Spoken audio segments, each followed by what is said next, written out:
Hey everybody, welcome back to the Laugh Cry Club. I am Joy. I'm Rebecca. Happy Lunar New Year. We are here today to talk about the Lunar New Year. We have a couple topics that we're going to cover today, but we're going to start with that because Rebecca and I were talking and we're like, we've had like a rough couple weeks.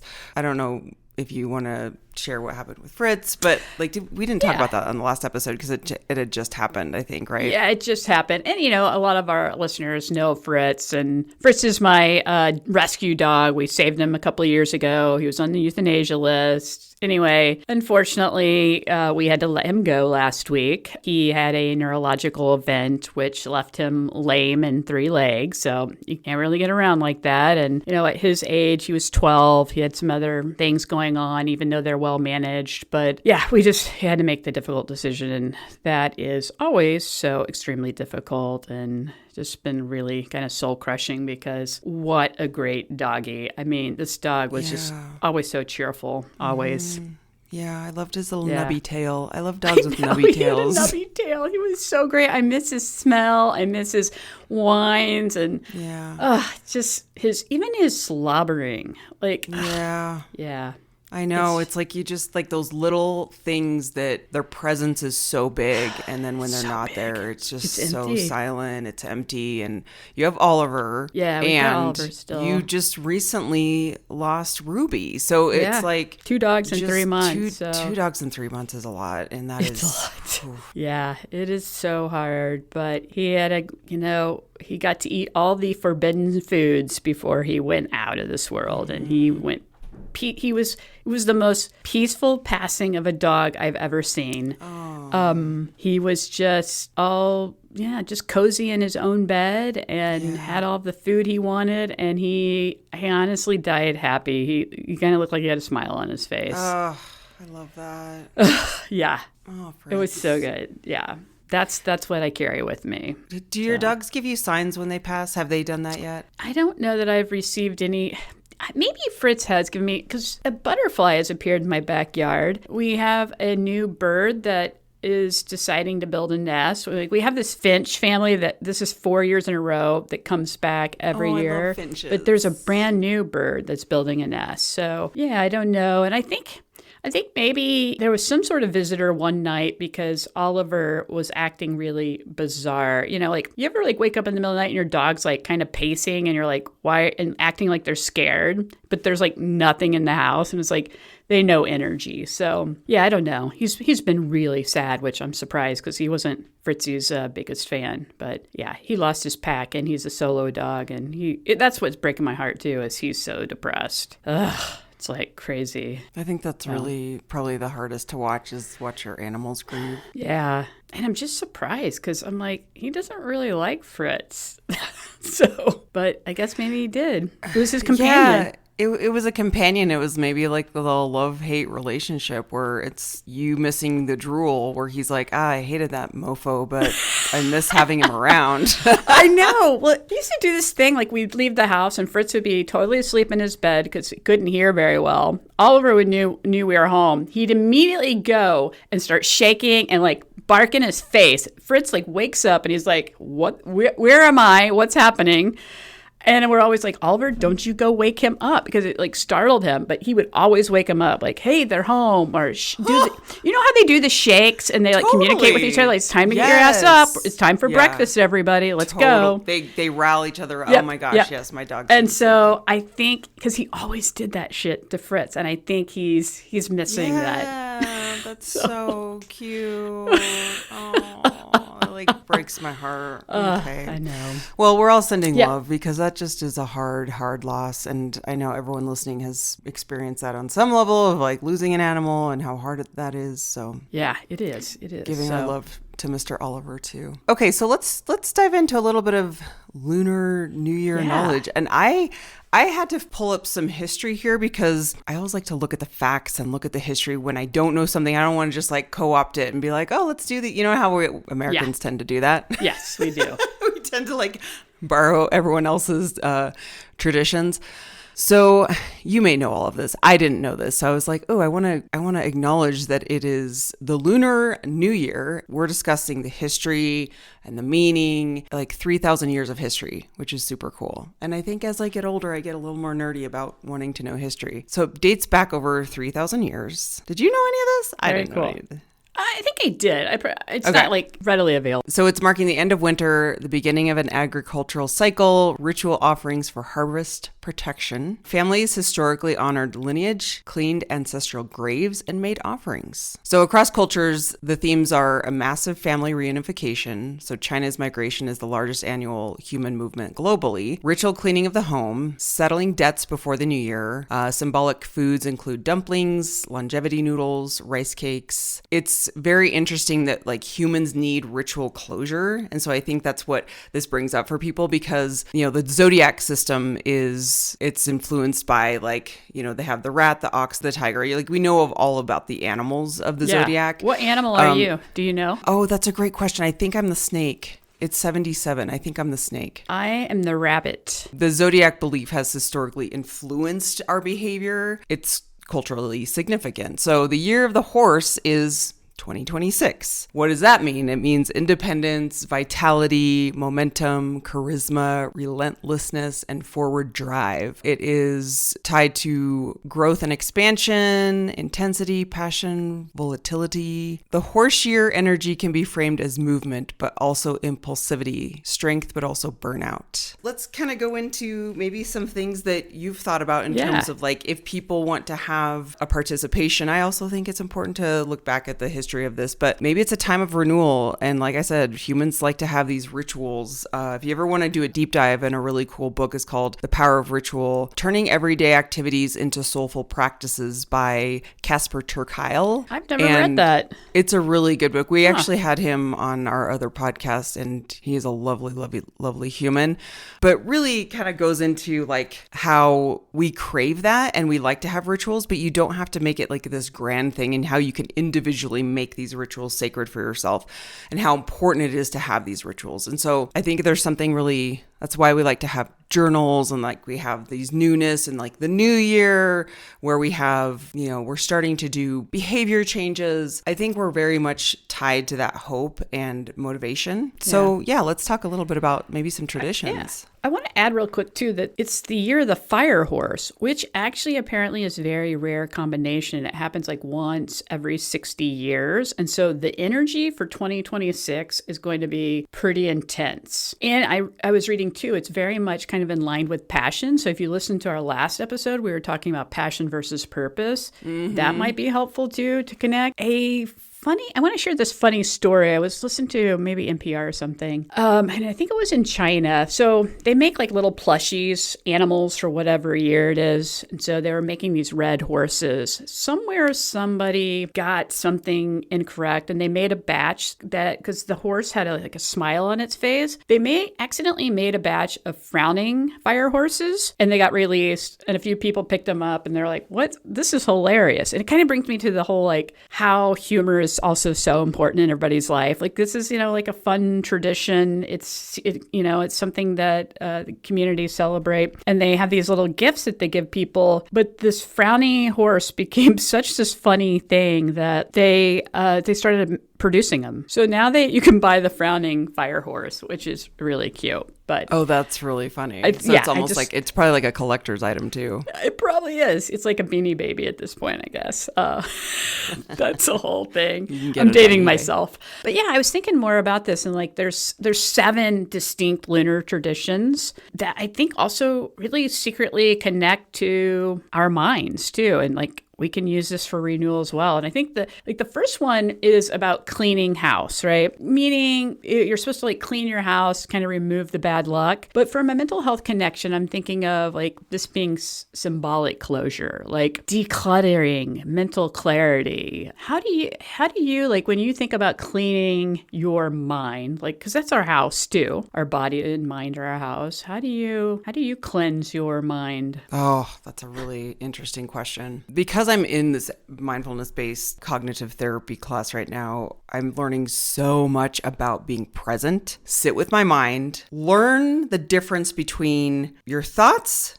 kind of like watching your thoughts. Like you have your thoughts, but then you're also being the observer of your thoughts. And I think there can be so many times where I end up judging myself for all the thoughts that go through my mind. We have so many thoughts per day. Our brains are very busy. So when I think of like decluttering, I think about the practice of incorporating stillness because we can't really just get rid of thoughts, but we can add presence, stillness, quiet. And it's interesting because I hear a lot of people, I was one of these people that was like, I don't meditate. I can't meditate. My mind's too busy. Yes, I'm that way too. I need to take this course. You need to take this course, or anyone out there who wants to just learn mindfulness-based cognitive therapy. It is a game changer because it takes it a step backwards where everyone thinks about meditation. Meditation, you go in, like you learn to meditate. For those of us who say my mind is too busy, I can't meditate, needs to just take a mindfulness course, because what it does is it teaches you how to understand the racing of your thoughts. And that's what I need, because I need to understand what's happening when I meditate. That way, when your mind is going off course, it teaches you how to be like, yes, that's happening. This is a part of the process. So we can no longer use my mind is too busy as an excuse to not meditate, because you don't have that excuse anymore, because you're learning how your brain works and will go off course. And I understand that some people can go into meditation and it's probably pretty easy for them to kind of like accept that that's like happening. I just couldn't. I was always in this space of like, I don't like this feeling. I don't understand it. I can't just like meditate. Yes, and it takes discomfort. It's very uncomfortable, but this class teaches you how to understand. I just need to understand it. I need to know what's going on. And that has been unbelievably helpful. So the decluttering is more about learning how to be present in the first place and not labeling it like I have to meditate, because that, to me, again, some people have that disposition where they can just do it pretty easily. Maybe you're more predisposed to have that, I don't want to say mindset, but just maybe that personality, or maybe you have a skill set that maybe gives you a better base to just go into meditation. I would argue it's very similar to me being built to maybe be a faster runner, or maybe being built to lift heavier weights, because I just have like a predisposition of a more athletic body type or whatever. Yeah. So I kind of equate it to that, where those of us out there that have like that busier mind, this is what I'm talking about, is I can't just dive into a meditation practice. Or even when they say, just start with a minute and then build up to 2 minutes. I'm like, that's still... Like, no, that's too much. It gives me anxiety when they're like, yeah, just do this for a minute. I'm like, I don't know about you, or if other maybe people have this happen, or maybe this is like part of perimenopause, but I can't sit still. I kind of fidget. I just am like, I'm just accepting this about myself. I don't remember me being so fidgety when I was younger, but I am now. Yeah. So, it may be. And I think there's something to that, of busy mind, busy body, having a discomfort of settling. I mean, I had a freaking meltdown this past weekend, and I really hate hearing myself say this, because I know a lot of people out there have such busy lives, but I had 4 days of very minimal schedules. Like, I didn't really have anything planned. I had a very open calendar for 4 days. I don't do well with unstructured time. So I was going stir crazy trying to like figure out things to do.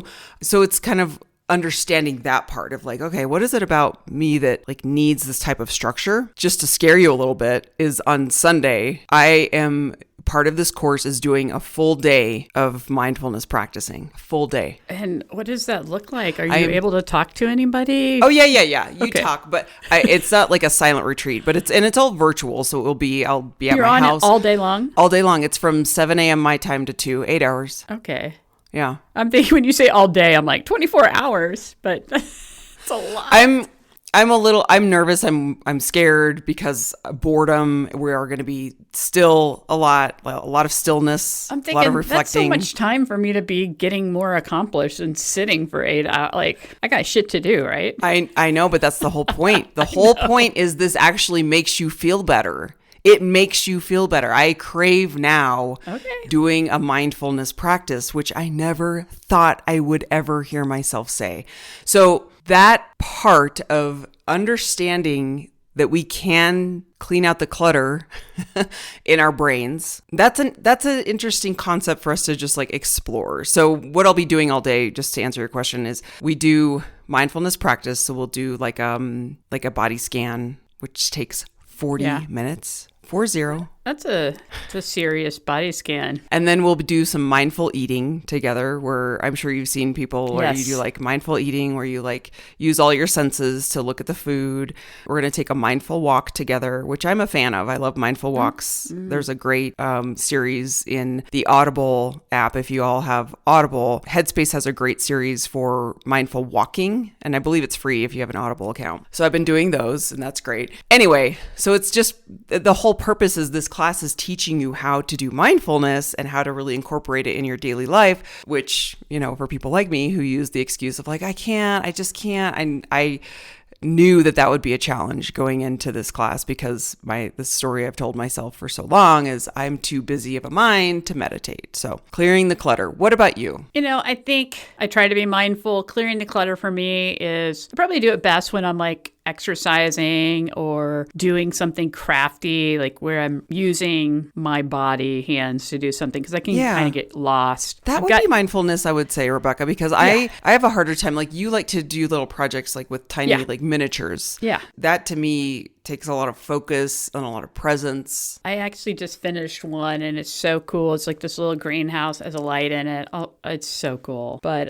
clearing the clutter in your mind is super important. Another tradition of the Lunar New Year is what they consider like a reunion dinner or like a family gathering. And so as far as mental health goes, I'm thinking of this more being like belonging and having a social support system, not necessarily like traditional family structures, because I know that doesn't work for everybody, but really kind of connecting with your people. And that could be over a meal, it could be over tea, coffee, whatever it is. Reaching out to people and connecting, social connection. Yeah, that's really important. And being really intentional about that. I have mentioned before, since COVID, it's been harder for me to do the socializing because my life took a turn after 2020, 2021, where I started working virtually full time. And I think just the culmination of COVID, social distancing, and working from home fueled this like introvert even more. So that's a good reminder of doing. And social connection keeps us happy. We talked about this last week too with the passion versus purpose, is that relationship is what is a great, strong predictor of happiness. So I love that one. Yeah, that's great. Third tradition is, and you may have seen this, is the red envelopes that typically have money that you gift people during the Lunar New Year.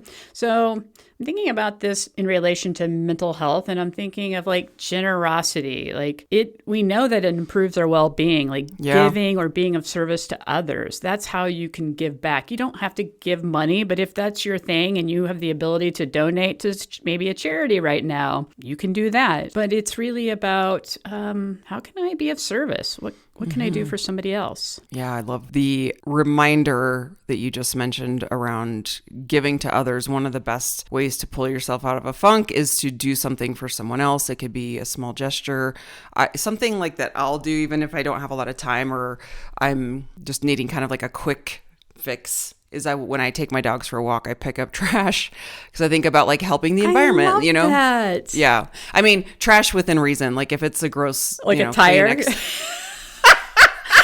Joy's walking tires. 3 dogs and rolling a tire down the mountain. Okay, first of all, I don't know how the tire got up the mountain, but...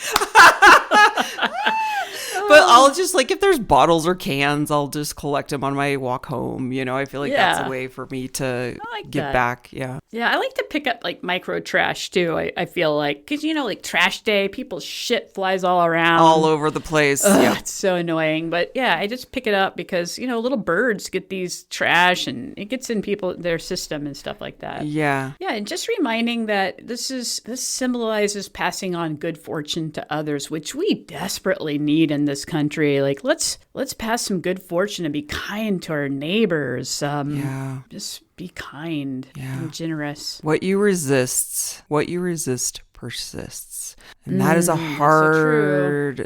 hard lesson reminder, because right now there is rage and anger is such a like quick burning fuel, but it doesn't last. So you think of like rage and anger as like it's this quick burning fuel. And then think of all the other feelings like a hybrid or an electric car where it's like it lasts longer and it has better mileage, but it feels good in the moment because you're wanting to release all this rage and anger. And I think that is just a very low-hanging fruit emotion. It's necessary, it's important to release, but turning it on other people or feeding into anger, there's not really that productivity that happens. There's not like a good resolution there. I think it's irresponsible too, because anger is a normal emotion. With any emotion we have, I think we have a certain responsibility for how we are leaving it in the world, because there's an energy associated with it, and that when we're just like quick to throw some lighter fluid on it and light the match and walk away, it's like we're just going to burn something up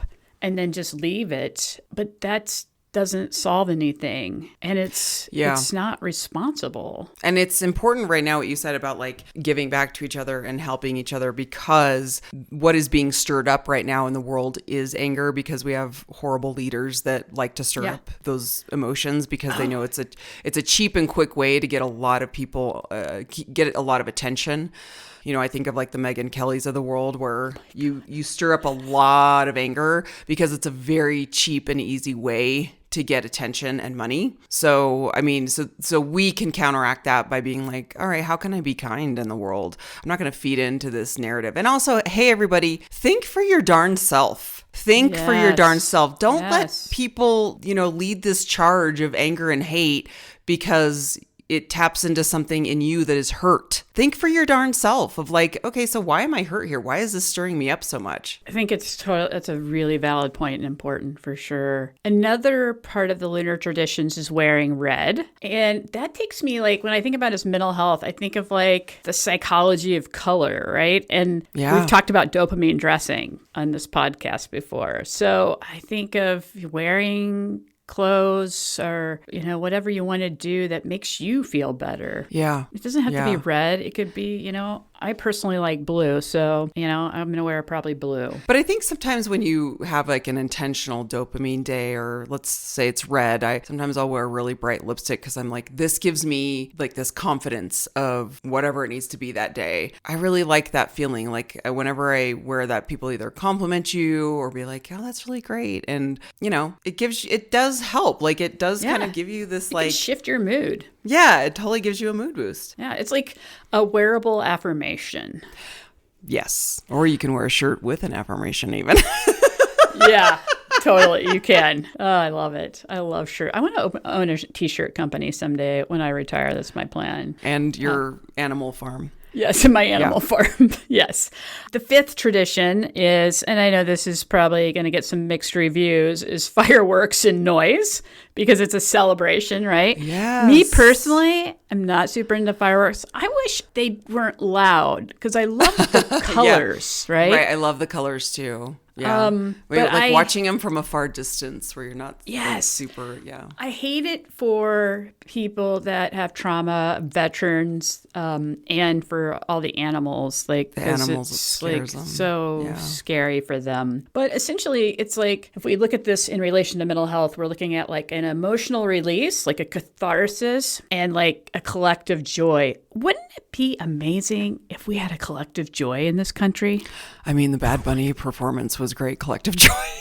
It was. However, there's a whole other people like Megyn Kelly and Kid Rock and some other people that were like, that could have been part of the collective joy, but they chose not to. But they chose not to because they were so butthurt over. Yeah. Mm-hmm. Yeah. So I just love that idea of like collective joy. It's like, that's what I love going to other people's traditions or celebrations, because there's like, I live in a multicultural area here in Dallas area, and like you can just go to different celebrations. And I just love witnessing these celebrations and people just being happy and sharing getting close to that, exposing yourself to these beautiful traditions. It's all about family. It's about connection. It's about learning. And as Michelle Obama says, you can't hate people up close. Ooh, gosh, you're really dropping some great wisdom today, Joy. Yeah, somewhere. I don't know where it's coming from because I've had a bad week. So I don't know if it's...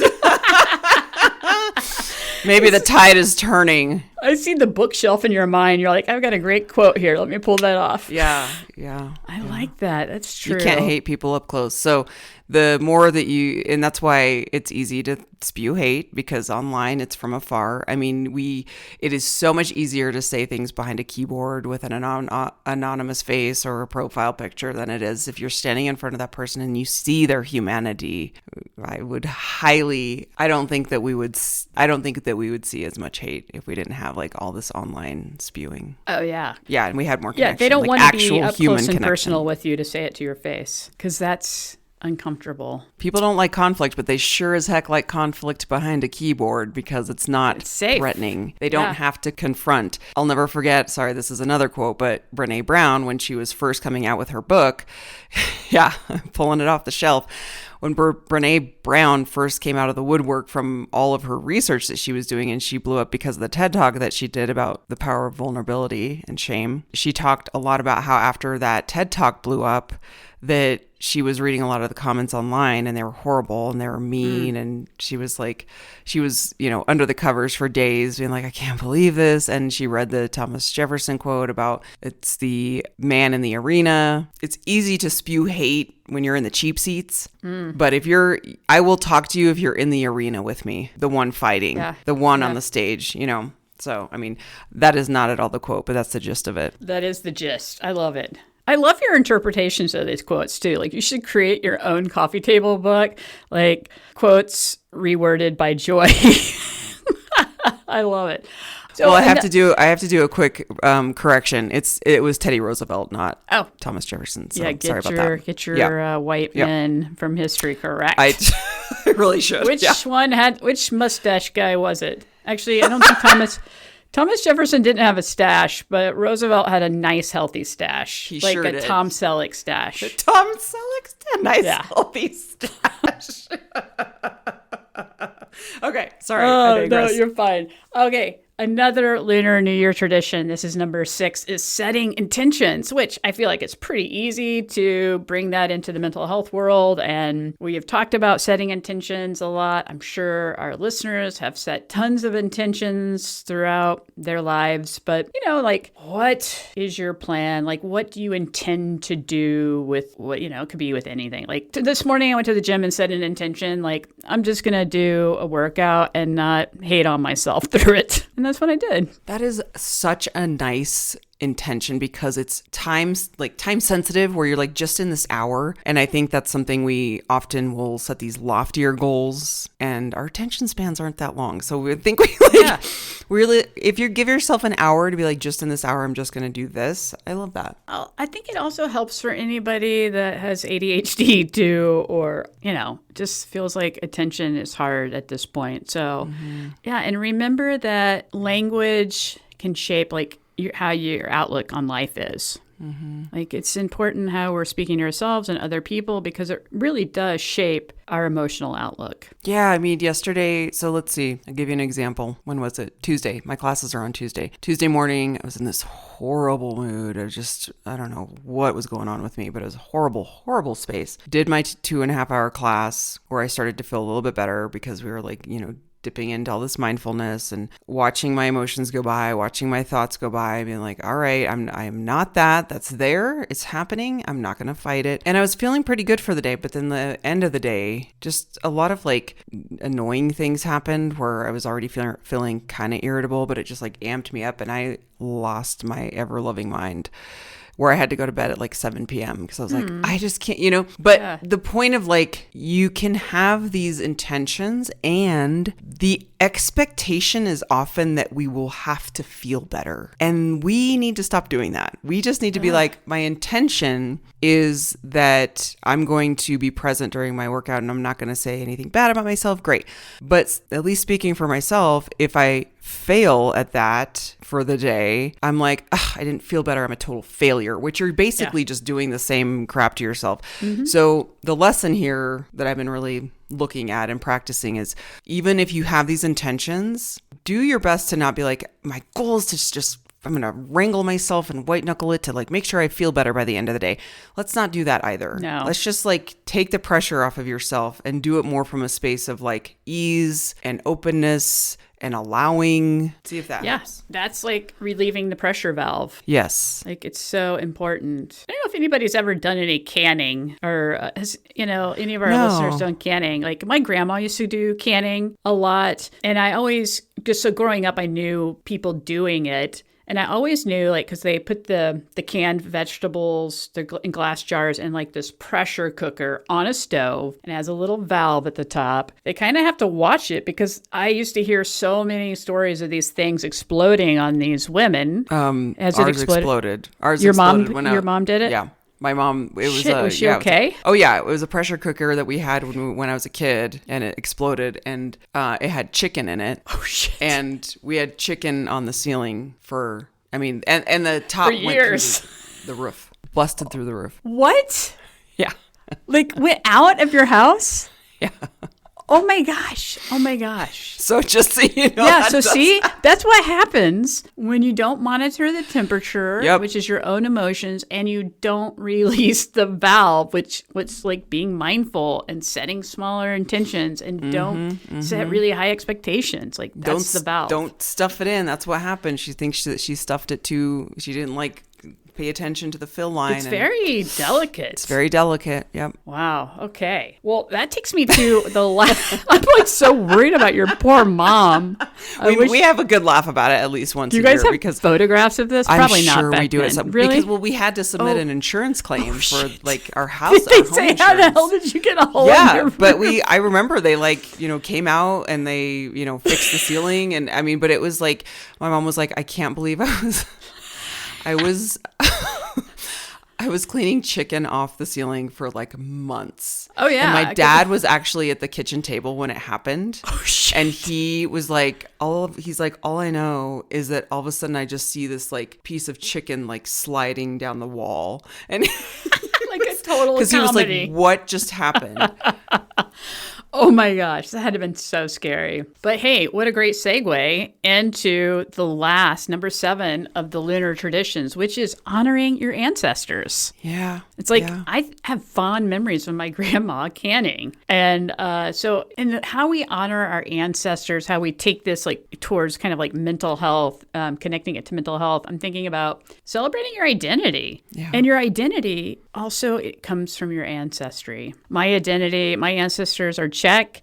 I'm really proud of it. So, and just different things I used to do. My grandma was a big birder and she loved birds. And so I really like birds. I don't know how it happened, but she was into gardening, like always had a massive garden. And it's like, I have a garden. It's not a vegetable garden, but I like flowers and I'm pretty decent at it. So like honoring your identity and having gratitude towards all those generations that fostered this forward. Yeah. Yeah, you know what we should do is we should pitch ourselves to be on that Who Do You Think You Are show, or whatever those shows are where they like go back and take you through your lineage. I would love that so much.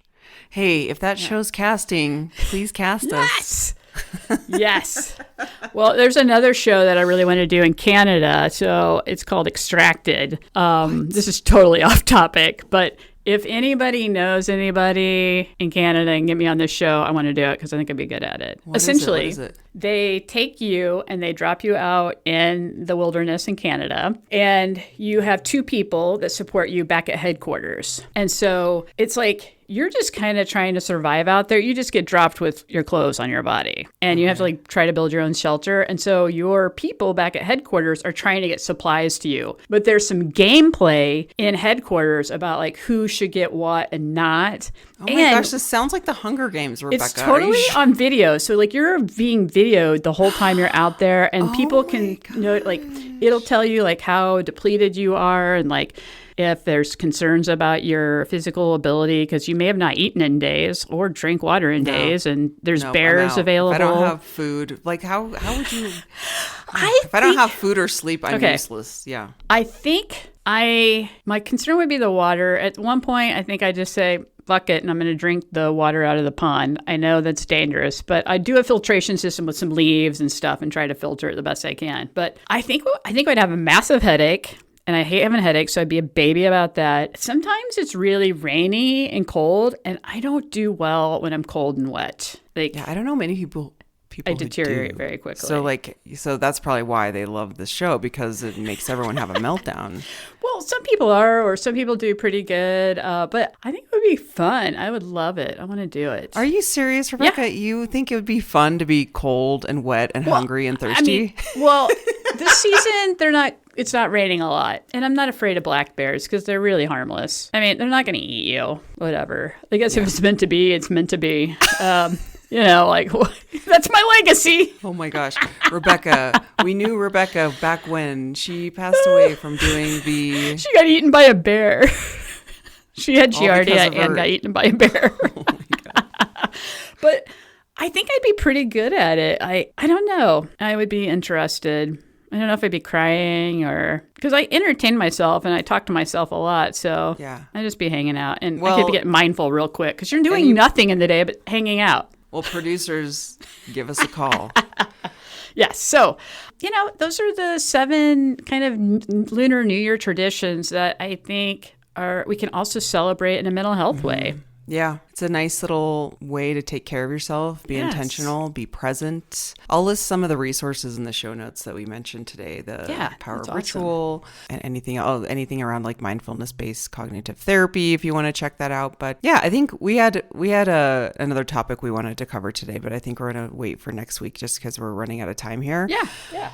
But you can find us on all the social media platforms at Laugh Cry Club. Email us laughcryclub@gmail.com if you want to submit a topic suggestion or send us an email. We always love hearing from you. Always. What else? What else is happening? What's happening?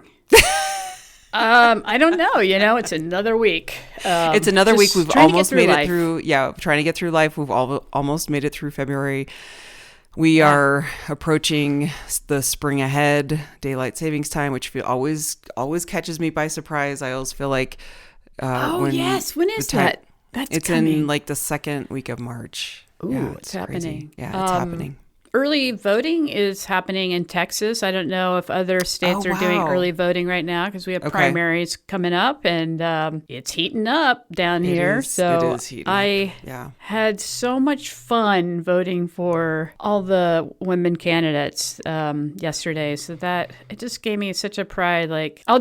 So Jasmine Crockett is probably, lots of people know Jasmine Crockett's name. And so it's running for Senate against Ted Cruz. And I loved filling the bubble in for her because we have paper ballots now because, you can't trust the electronic systems in the state of Texas. So we've gone back to paper. Yeah. So, sitting there filling my little oval in, and I'm just like, this gives me so much pride to say yes to this. So many thoughts. Joy's got thoughts written all over her head. I was like, Yes. You know what, everyone out there, if you are in the United States, register to vote and vote. That's all I'm going to say. Yes. Exercise your right. Exercise your right. And be kind. Let's end on be kind. Be kind. Grateful. Spread some love. Go right now. Generous. Turn this podcast off. Go text a friend you haven't talked to in a while and just be like, I was thinking of you. Yes. Yeah. Let's you a happy smile, a happy emoji. And as always, we'll see you guys next week. So thank you for spending time with us. We know you have a lot of podcasts to choose from. We love you so much. We'll see you next time. Okay. Bye. Bye.